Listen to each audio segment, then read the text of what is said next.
Sure. Am I allowed to ask how you did this picture, or is that a trick of the trade? Oh, you mean my profile picture? You Yeah, know yeah. what? Yeah, you know what? I might actually just do a live session just on that. Throw that I up think on you should, Henry's, man.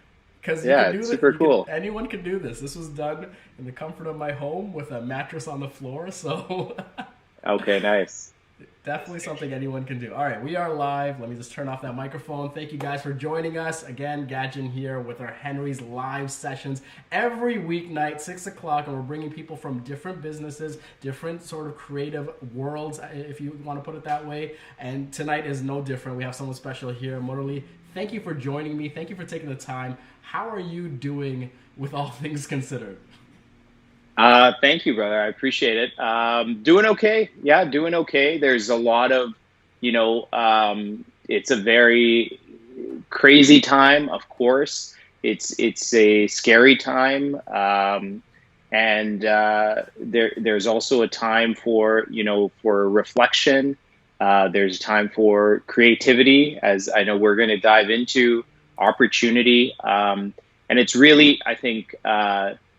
You need to take a step back and reflect, and then pursue the avenues that are available to you. So yeah, I'm doing okay in that. Great. I think for me the scariest part is that this is a worldwide situation and a various situation. So just to start off, I just want to hope everybody out there is staying safe and staying connected.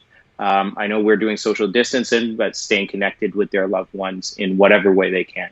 Amazing. An important call out as well. And you listen, you do a lot of things, so I want to start with this first. What do you Sure. oversee? What takes up your professional time, and where do you move your needles? Sure. So I'm the CEO for Computech College. We are a private career college celebrating this year 29 years, so almost 30 years of operation. My brother and I bought the college in 2015. My brother took some time off of the business, and now it's just me. He took a position out in DC with Deloitte, but still advising as he does. But yeah, I'm heading that up, and we are a private career college that does entry level diploma programs. So things like network engineering, accounting and payroll. We do the PSW program. Our specific focus there is on recent immigrants, and really speaks to my passions and my business experience. So it's something that I relish in terms of the opportunities to serve my community, and I think education is a huge game changer for people, a way to really open a lot of doors for people. So I'm very proud to head that team, Awesome. and I have an incredible team there at Computech.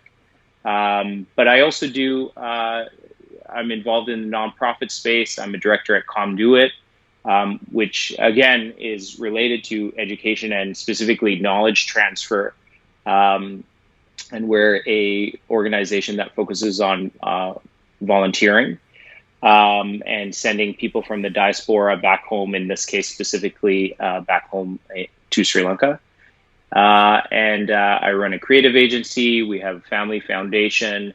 Um, and I love being actively involved in the community. I think that's an important thing for everyone to do. And yeah, that's Yeah. me. So pretty light schedule, right? I mean, oh man. Yeah, So I want to start with the college first.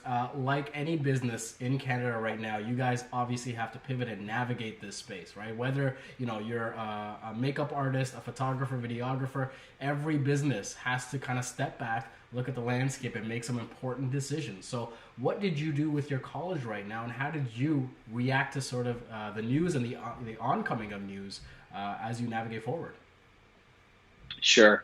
I'm so happy you asked that, brother, because it really gives me an opportunity to highlight the fantastic team that I have. We got an announcement. We're regulated by the Ministry of Education, specifically Ministry of Training, Career Colleges, and Universities.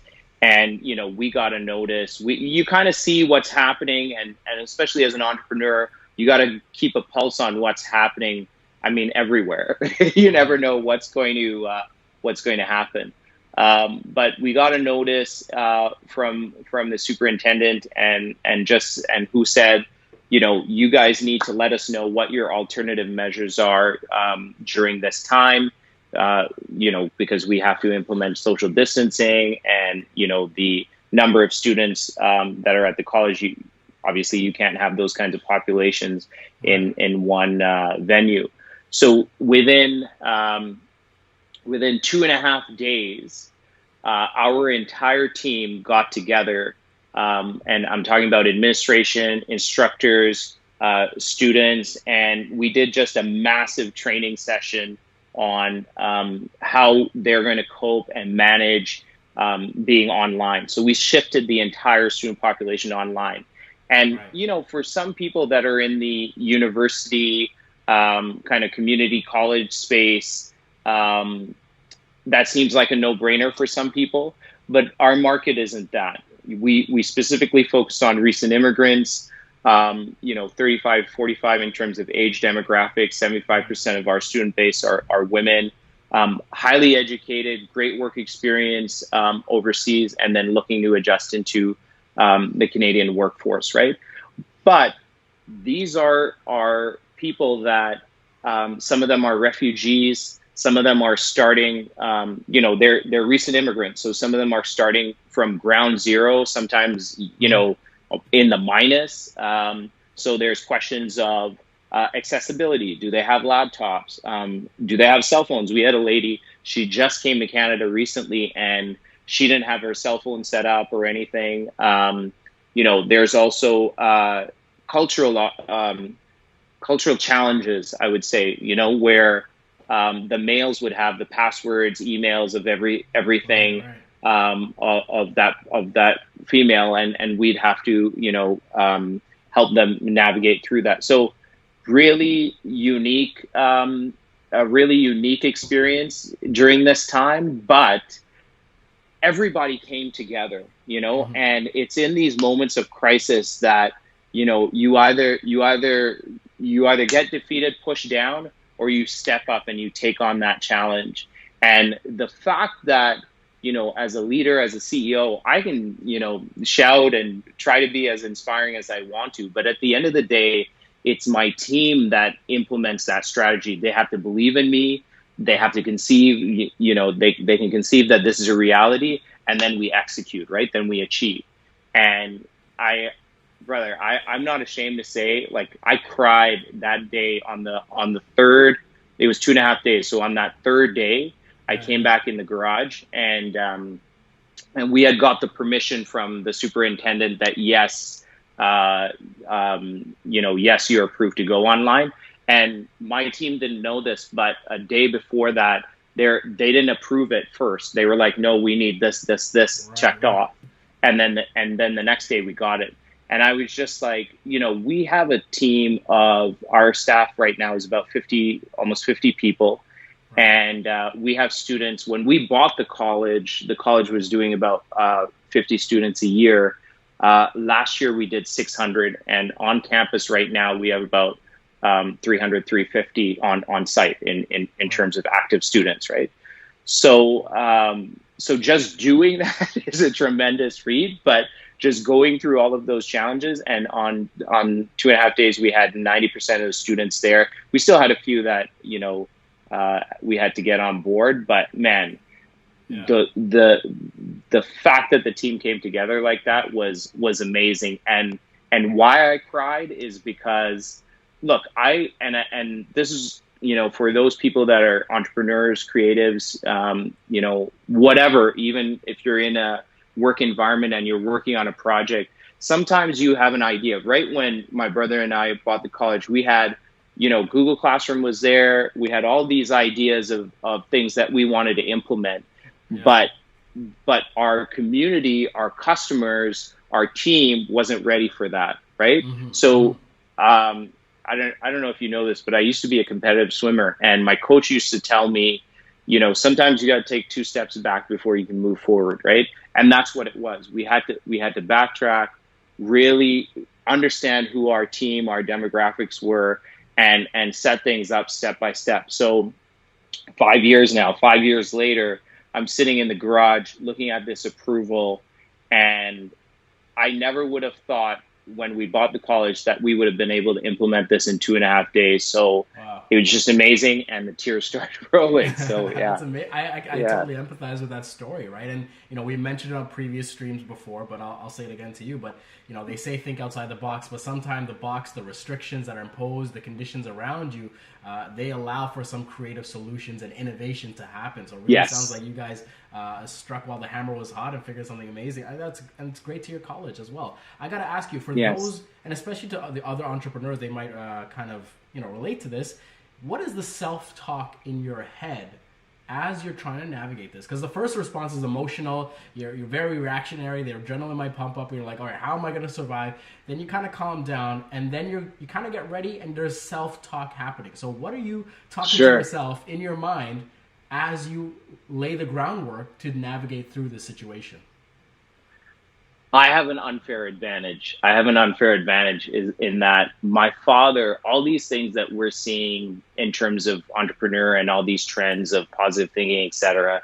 My father is that wholeheartedly. And, as an immigrant father, he didn't have the right opportunities here. So he started working overseas to provide for us. And it's not till I was 20 when I started really working with him, and that's where I saw his mental attitude. So a lot of him, resonates in my head. And even during that time when he was running a business here, I was much younger then, but all the sales guys, I was surrounded by guys that were into Tony Robbins, Zig Ziglar, and this is like in the mid '90s, right? So. Yeah, I was maybe 15, 16 at that time. And, you're like a sponge at that age, right? And you're just looking at these guys with that positive mental attitude, all that kind of stuff. So it just became my core. So when this situation happened, I was thinking about this in terms of how to properly explain it. It was in some ways exciting for me, and I don't, obviously it's a serious situation and it's a very deadly situation, but from a business perspective, the challenge of, hey, we're kind of we're putting it into the next gear and we got to figure things out. As an entrepreneur, that's one of the most exciting times, right? Yeah. That you're looking for opportunities, and something, I think Tony Robbins is the one who gave this example where, race car drivers, if they see that they're going to crash there, you don't look at that, wall you're going to hit. You gotta look away, because that's the way that you're going to turn. When you turn that way, your hands are automatically going to turn that way as well, right? And it's the same thing. We know that there's going to be a crisis. We don't know all the facts yet. We're discovering that, but let's look at how do we survive this. So as soon as and that's what I was talking about, keeping a pulse on things as an entrepreneur, as soon as you see these things happening and you see what's happening in other parts of the world is going to carry over here, right? You see the different government reactions, how our government's reacting. So I kind of preemptively, and my team as well, we're chatting, well, how do we navigate this? So yeah, it was 2.5 days we did that training. But prior to that, we're looking at, well, how do we, if this goes and we have to go online, how do we do that, right? So I think it's very important in the space that you're in to be in touch with, to have mentors, to be in touch with. I'm in touch with a lot of other college CEOs and people in that space, and we constantly chat, right? So I think that's an important thing to keep in mind. Nice. And I want to talk about the other initiative, and that's with Conduit, where you're a director, and a lot of their work is done outside of Canada, right? They're doing work back home in Sri Lanka. How are you helping to navigate that situation back there? Because their situation's a lot more, challenging, a lot different. There's also a different language, different government involved. So how are you sort of pivoting around that and, putting yourselves in the best position to be successful there as well? Yeah, that's well worded. A different government involved. Yeah. Yeah. um, it's it's challenging, but I think it goes back to communication. We've always made a focus at Conduit that we don't want to say, look, we think this is the right solution. You should be implementing this, right? It's about working with our partners on the ground and discussing with them what their needs are and how we can support those needs, right? So it is a totally different environment, of course. And we have a lot of people a lot of partners that we've been working with through the years. And, it's a different situation, right? Different political environment.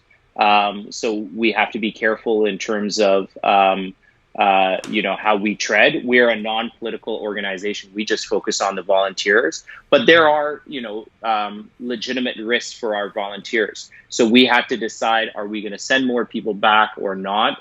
We don't have anyone on the ground at the moment, but we've been working with our partners to ensure that those communities, Sri Lanka is on lockdown as well, but there are certain communities back home, particularly in the north and east, but other parts of the country as well, that don't have the basic needs. And on a lockdown, like, where do they go, right? So there's these survival kits that a lot of organizations on the ground have set up, like dry ration kits. And just recently, we were able to, through our partners, we raised some funds and distributed that through our partners, and those kits have been delivered. And we're constantly in engagement with people on how we can do that. Brother, that's an interesting space too, because we are fully volunteers in that, right? No one is financially supported, and you're thinking about the dramas that are going on, or your own family needs, your employment, like your source of income, everything that's happening in Canada and other parts of the world. Conduit is global, but even during that time, you have a passion and a need to support people. So it was great. I can't remember the timeline if people want to check it out on Conduit social media, but I think within a couple of days, we were able to fund one of those organizations like $5,000, which might not sound like much to a lot of people, but especially in times of crisis, that's a lot of money. It makes a big difference, right? And I want it makes a huge difference. Yeah. I'm glad you brought that up, because I think it's important to talk about that story, because as we sort of navigate our troubles here, it's important to remember that this is global, that there's a lot of people experiencing this at the same time, and a lot of people's stories and struggles are different. And then hearing sort of that, there is a little bit of an endearment in that, and us being able to find some strength that this is a global thing and we're all in it together. And you do a lot of content. Your teams on all sort of fronts produce a lot of content, and you talk about this, creating value in content. So talk to us about that. What do you mean by creating value in content, and what's the importance? Yeah, it goes back to my experiences as I was growing up. I had the privilege to travel quite a bit. As I mentioned, in my 20s, I went overseas to start working with my father. He had his first of 3 heart attacks then. And it's crazy. My dad, studied as an engineer, my mom a nurse. Coming to Canada, neither of them, practiced in those professions. And I kind of had that mentality of, they were both trained in the UK, but you have a foreign designation and it doesn't match our Canadian standards, right? Because I grew up predominantly in Canada, right? And it's not until I went to, in 2000, I was in Bangladesh, not until I went to that part of the world, not on a visit, but I lived in that part of the world, Bangladesh, India, Sri Lanka, Malaysia, and the last couple of years in UK and like in Europe, For 15 years, I was there. So I really then began to see what life is like there, truly like, not based upon the information that I'm hearing in the West, but experiencing it. The talented people that are there, like, is tremendous. Like, even on like the telecommunication side is a great example. They took a giant leap in telecommunications compared to what was happening in North America, right? When I would come back, I thought it was a joke, telecommunications in Canada, in terms of the services that they had. But seeing that made me realize how wrong I was in terms of my thinking and how I could make a difference. I got a chance to work closely with Professor Mohammed Yunus, Nobel Prize winner for microfinance, and he had this concept called social business. And the social business concept is, came from, there were all these corporations there, and in Bangladesh there's a lot of NGOs, and the corporations would look at the bottom line and then do these CSR initiatives. And then the NGOs or the nonprofits there would, just address the social concern, but it wouldn't be sustainable. They would just be burning, through the cash, right? These are generalizations, of course, but he merged the two and said, what if you can create this social business that focuses on social needs, but, is profitable, et cetera. And his specific thing is, whatever profits or dividends you invest, you get that investment back, but thereafter any dividends goes back into the organization to create sustainability, right?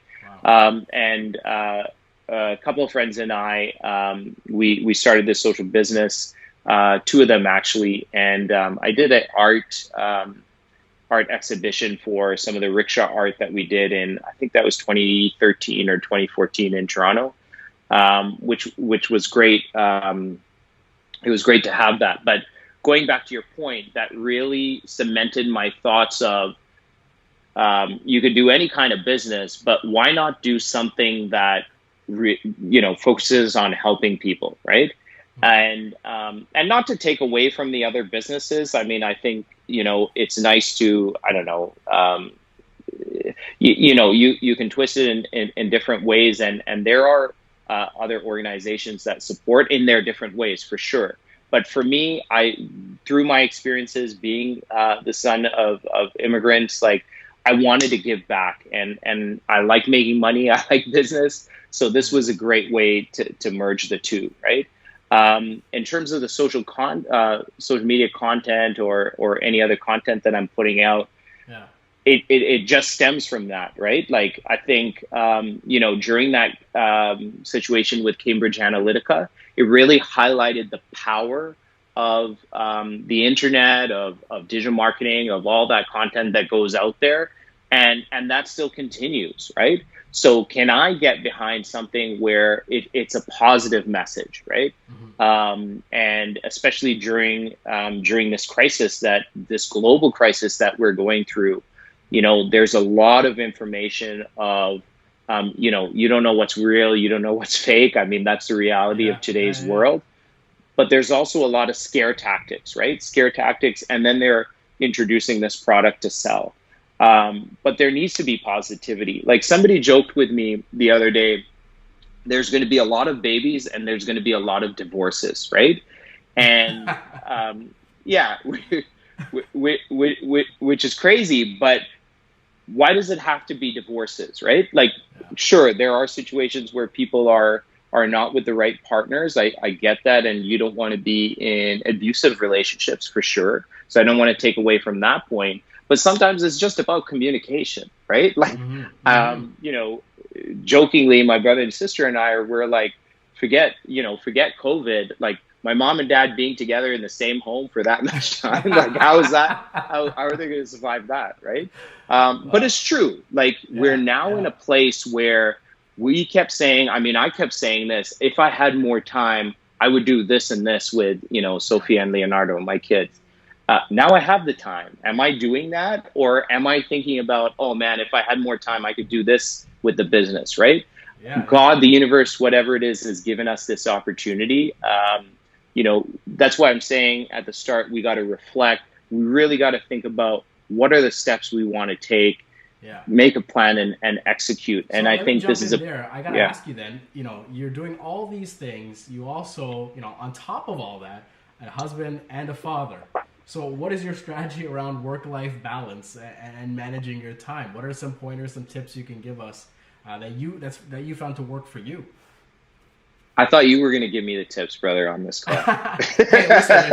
If you were interviewing me, then yes, but you're in the hot seat now. uh, it is I am by no means an expert on that. Yeah. I can just share, I just share my experience, and I'm just extremely lucky to have a very supportive partner. Mm-hmm. Um, I made a specific decision that I wanted a partner in life. I was in relationships in the past where um, I was taking advantage in the relationship, and I've been in relationships where I was taken advantage of. And I wanted to be in a relationship where we could partner and take on, this beautiful thing called life together. And actually, we met at Paddle for Good at Spin. That's where I met my wife, and Oh, no that way. was our first date. And um, we played ping pong together primarily because I was doing a lot of online dating at that time, and you just meet people and it's just like, how many brothers and sisters do you have? Yeah, What yeah. do you want to do in the future? And da da da. And it's a crapshoot at the end of the day on who you're going to meet, etc. Right? But you hope that you try to find these Mm-hmm. nuggets of insights that is going to help you connect with the right partner. And for me, that was letting your guard down and doing something fun like a sport, and in this case ping pong. So I would cheat. She would call me out on it. I would just whip do a really fast shot towards her. She would hit it back at me, and things like that. I mean, it sounds silly now, but for me at that point, it was just like, oh, here's somebody that it's a partnership more, right? And Dasha, my wife, she's a physician, general internal med, so she's on the front lines of this. So it's even more intense for us in the sense that she, like, it's scary, man. Yeah, Like the yeah. other day I was dropping her off at work, and I remember we heard this intense news of it was wife and husband that were both physicians, and I think the husband contracted the virus, or there was a scare of it, and she was just telling me this as I was about to drop her off, and I was like, Wow. why don't you just stay at home, but you can't do that. And how do we balance that? We communicate with each other constantly. We're respectful of each other's times. We're both ambitious. We have a lot of goals and plans that, we want to execute on. And we chat about that. One time where we went to Niagara on the Lake, Mm-hmm. we wrote down, goals. What do we want to do in 5 years? What do we want to do in 10 years? What do we want to do in 20 years? This was without kids Yeah. on that trip. And then we kind of, it was nice because we really then determined what are our common things that we can work on together as a team. And then Mm-hmm. it also highlighted what is something that, like, I really want that she doesn't really care about, but then she understands that that's something important to me, right? Right, I right, would right. really love to, I don't know what's going to happen with this global warming issue, but at that time, I really wanted to have a house by the lake. Like, I really like being able to see the water from my home, right? And that's not as important to her if that didn't happen. But for me, that's a life goal that I would really like to make. And so she understands that, right? So I think communication and opening those things up, and sometimes incorporating your partner into that. So, like, Dasha came for Paddle for Good, she played for Computech, right? So Right, right, right, right. so I think that that's key too. Nice, nice. Listen, we just ran out of time on YouTube, but the conversation doesn't Oh, stop here, folks. okay. We're gonna jump on Instagram. I'm not done with you, Muraly. We're gonna jump on Instagram now because there's Awesome. other people, they have questions as well. So for those of you that tuned in on YouTube or watch this after the fact, thank you so much. Be sure to follow us on Instagram. Follow Muraly on Instagram. His social handle is right there at the bottom, and we're gonna have that conversation live where people can ask their questions as well. Thank you for your time here, and I'll talk to you again